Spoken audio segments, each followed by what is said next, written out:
One of the biggest things that you need to do when you're working on your budget is to expense track. And I am pretty proud of myself to say that I did a great job this time around.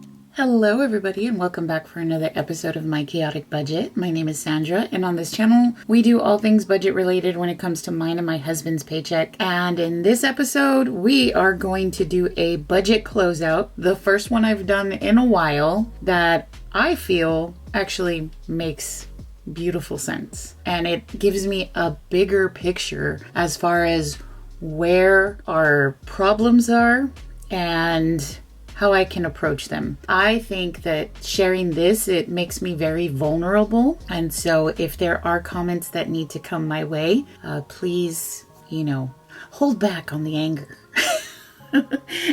in essence, please. Okay. Something that I am very proud of this time around is that I was tracking. I tracked all of our expenses as best as I could, and I caught up on the days that I did not track. And that was one of my habits that I said that I wanted to develop. And I usually am pretty good about it. However, I had fallen off the wagon just for a little while. And I'm back.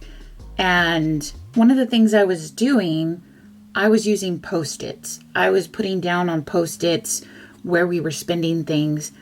And I was keeping receipts inside my wallet. And I was doing all of that. And that helped out. But I decided to purchase an expense tracker from Amazon. Now, I did get this one on Amazon. I think I only paid like $6 for it, and that's all it is. That's all it is. It is by a company called Zakodo. I went ahead and I got this from Amazon, only about $6, and this here is where I've been keeping track. I transferred all of my Post-its into here, and I love it. I absolutely love it. So we're going to kind of go through this and we're going to see where we ended up for our closeout.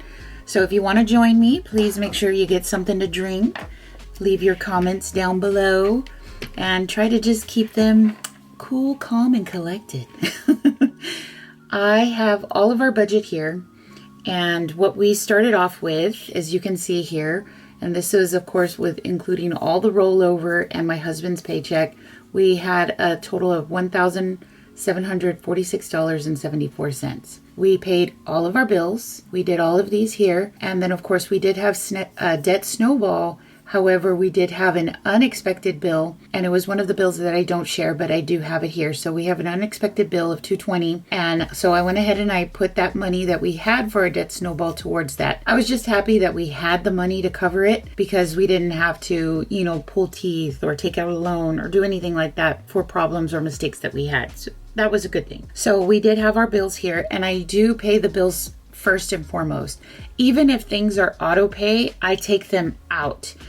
I don't, I don't rely on that money being in the account. I take it out as soon as I can. As soon as on payday, I do the bills and then I put in everything that is expected to come out. And that's how I do it. And you'll see here that I do the Budget Mom highlighter method. I have given everything a category, and that's how I do it here as well.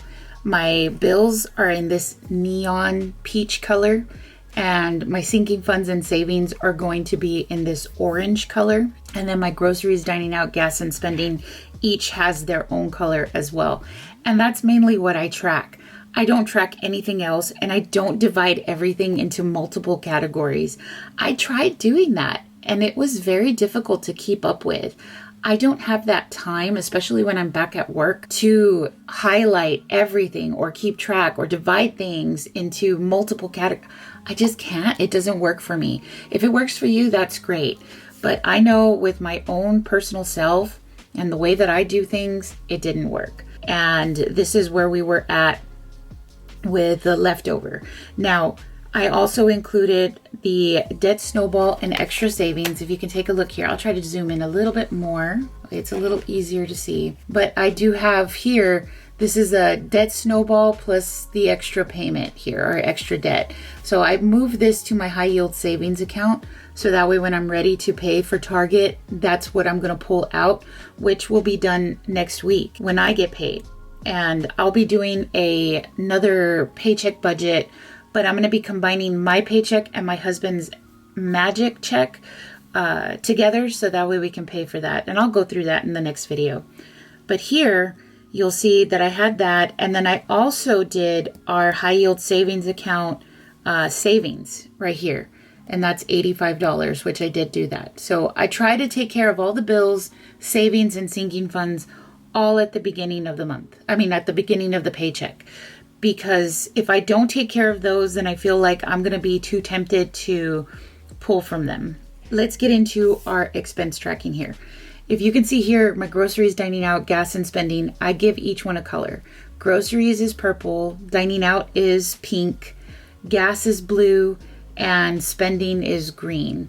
And I did say that I had $1,083.16, and that's exactly where we were after we did all of our responsibilities here at the top. Here we are with the expense tracking, and I can tell you, I have been trying to do more cooking, but I failed.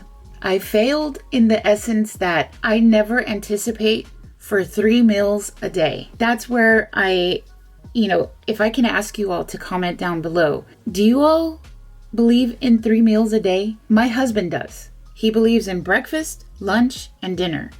Me personally, I believe in just like maybe 2 meals a day.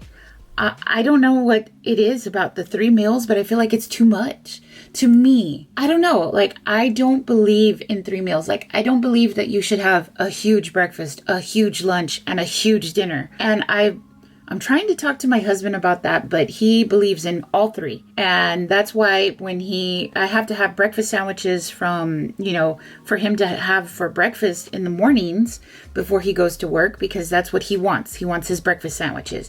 And then he goes out for lunch, and then he'll have like a huge lunch, and then he's expecting a huge dinner when he comes home.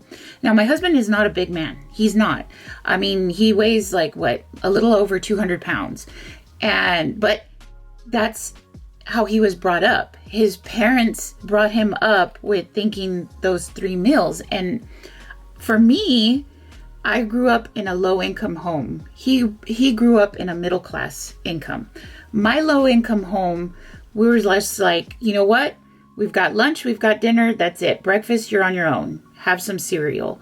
If you want breakfast, or if dinner was going to be the main meal, then fend for yourself for breakfast and lunch. It's kind of those things. I know that sounds bad, but it was kind of like, okay, I'll just make myself a sandwich. Or I'll eat a hot dog, which is just like a weenie and bread. Or, I'll just eat some fruit. It was never like a big deal. I don't want to eat that much. I don't want to. I feel like, okay, my kids are expecting breakfast. They're expecting lunch. They're expecting dinner. And I'm just like, can we just have snacks? Can we just have fruit and yogurt, in between, and then save it for when we have dinner? It's because I'm trying to figure out this whole situation with food, because that's where our biggest expense is. And I need to figure it out for myself. I understand, everybody has their own different situation, but I have to figure it out for what is going to work for our family. So here we are at the closeout bin. So we brought in $1,793.11. Total bills we had were $474.58. Okay, so let's bring out our lovely little calculator. $1,793, and we take away the bills. Okay, and then here, extra debt, we moved that also, so that was $44. See, sinking funds that we pulled out, that was $60 worth. Savings was $85.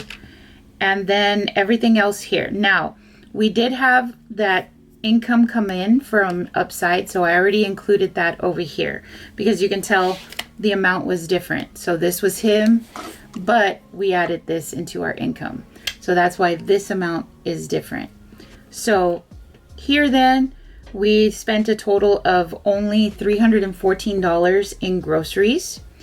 And then over here, when it came to our dining out, we spent way over budget, $350, because this is me trying to figure out the whole breakfast, lunch, and dinner thing. I Gas, we only spent $29. So yeah, we had 71, but I did end up moving that, of course, over here. The same thing for groceries, just moving it into the dining out budget. And then over here, spending, this is different because of the income here. And that was the only way that I could make this make sense, was if I added it here. So I should even highlight it in green, but anyway, that's how it is.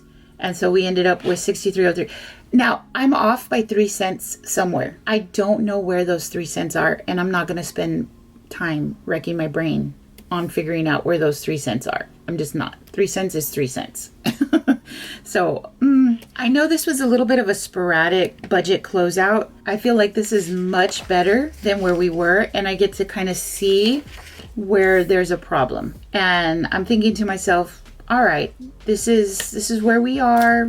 Let's work it out. So I've already started over here for this next paycheck. I had the rollover included, so we put that there.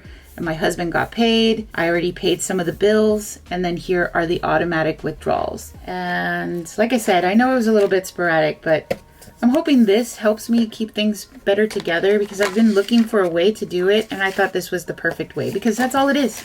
That's all it is. It's just for tracking. Nothing else. No other fluff. No other fluff whatsoever. Okay. So in the next video, I will be going over our budget paycheck for my check on the 24th, as well as my husband's magic check on the 30th, which is looking more like magic than I thought it was. So pretty happy about that.